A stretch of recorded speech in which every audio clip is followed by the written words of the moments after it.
वो आपको चैलेंज के साथ बता रहा है कि मैं ऐसा करने वाला हूं, और वो भी आपको 6-6 महीने पहले सुना देता है, फिर भी आपकी आंखें नहीं खुलती। हमारा जो नुकसान हो रहा है ये ज्योतिष विद्या के माध्यम से ही हो रहा है। और अनोपदास जी महाराज ने भी ये लिखा है कि हे संसार के लोगों, तुम टीपणे और ज्योतिष विद्या के भरोसे परमेश्वर को भूले हो, और ये ज्योतिष विद्या तुम्हारे बच्चों का काल है। पूरे संसार के बच्चों का ये काल है। और ये संसार के लोगों, अगर हिंदुस्तान में से किसी के अंदर किसी तरह की कोई तकलीफ नहीं पहुंचे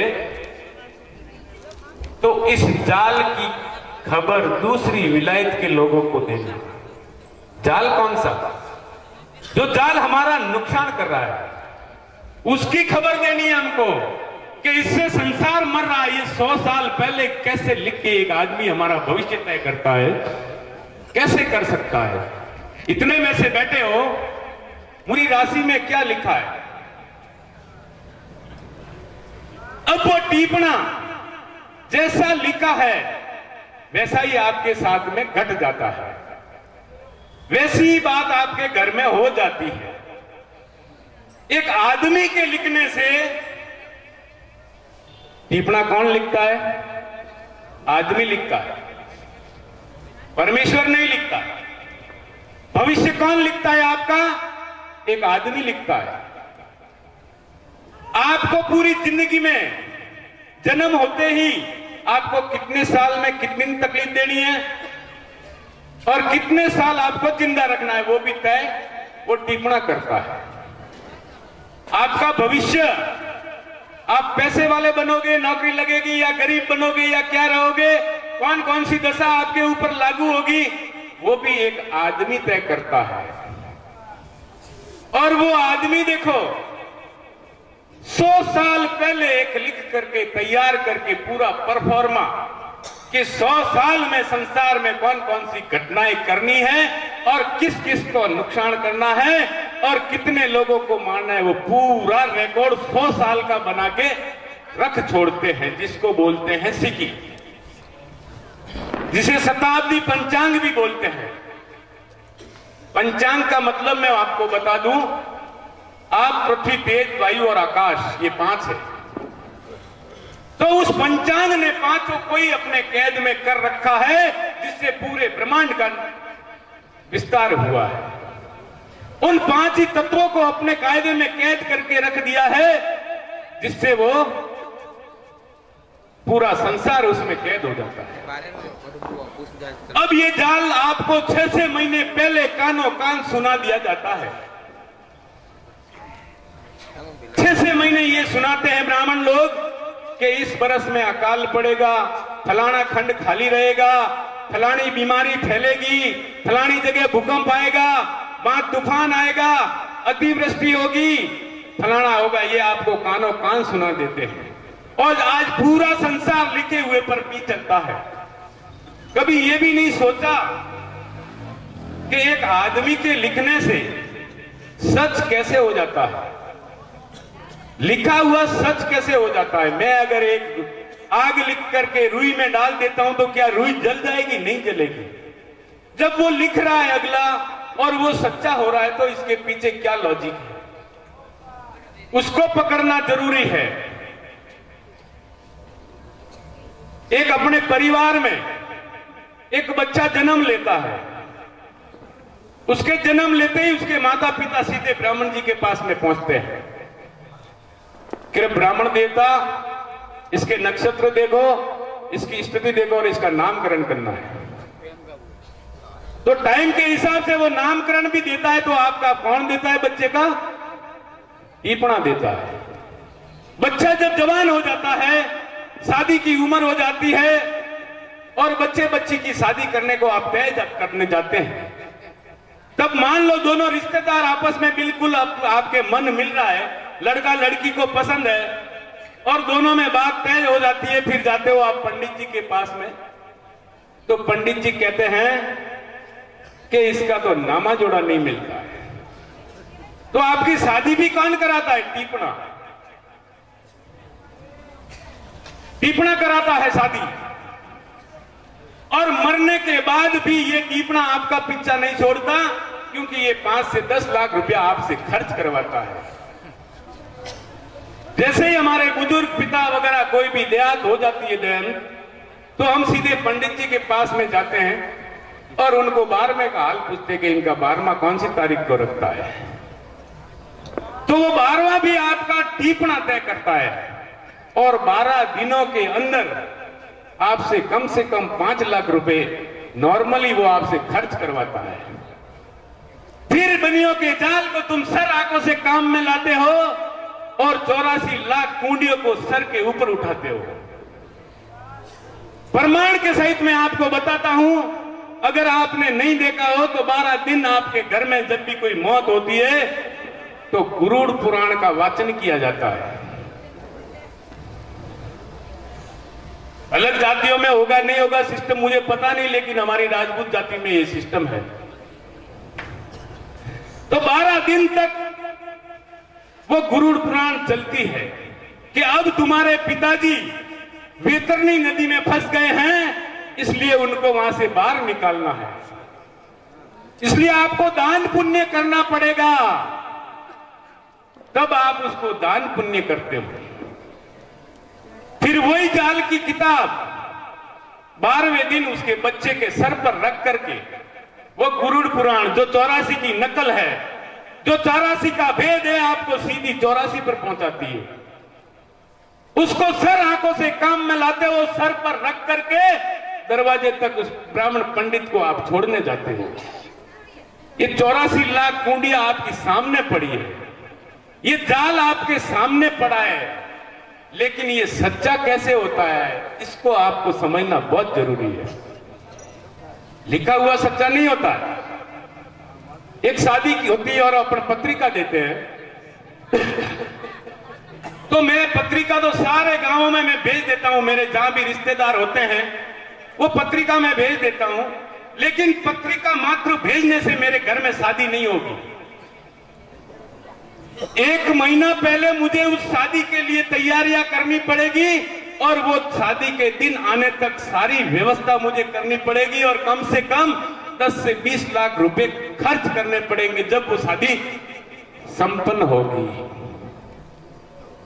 तो उस जाल को साबित करने के लिए, संसार के सामने सच्चा करने के लिए ये लोग वहां करोड़ों रुपए खर्च करते हैं, जहां पर पूरे संसार के लोग कहते हैं कि स्वर्ग नरक है। जो अच्छे कर्म करता है उसको स्वर्ग नसीब होता है, और जो बुरे कर्म करता है उसको नरक नसीब होता है।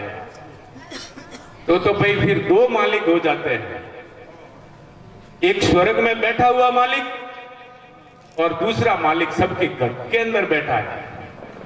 तो आप खुद सोचो कि वो मालिक कौन सा है जो वहां बैठा बैठा सारे संसार को दुख दे रहा है, और वो मालिक कौन सा है जिसके आने से सारा संसार आनंद और सुख की घड़ी और सुख की नींद लेता है। जब जल बरसता है, जब पृथ्वी माता पानी पीती है, और उसके पानी पीने से उसकी ऑटोमेटिकली करोड़ों जीव और करोड़ों ही तरह की वनस्पति और फल फ्रूट उसमें पैदा होते, तमाम सृष्टि उससे परवरिश पाती है।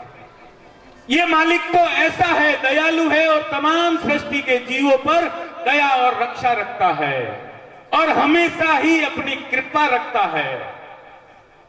तो भाई वो मालिक कौन सा है जो वहां बैठा है स्वर्ग नरक में? जो अच्छे कर्म करता है उसको स्वर्ग में डालता है, और बुरे कर्म करता है उसको नरक में डालता है। फिर वो स्वर्ग नरक है कौन सा? तो उसको पता है ये स्वर्ग नरक लिखने वाले, जिसने किताब के अंदर स्वर्ग नरक का हवाला लिखा है, जिसने उस जगह का वर्णन लिखा है, उसको मालूम है। और जिसने वो टीपणा बनाया है उसके पूरे ब्रह्मांड का उसको मालूम है, और 5 तत्व और 3 गुणों का और इस सृष्टि के हर जीव का उसको मालूम है, और पूरे संसार को 12 राशि में कैद करके रखा है।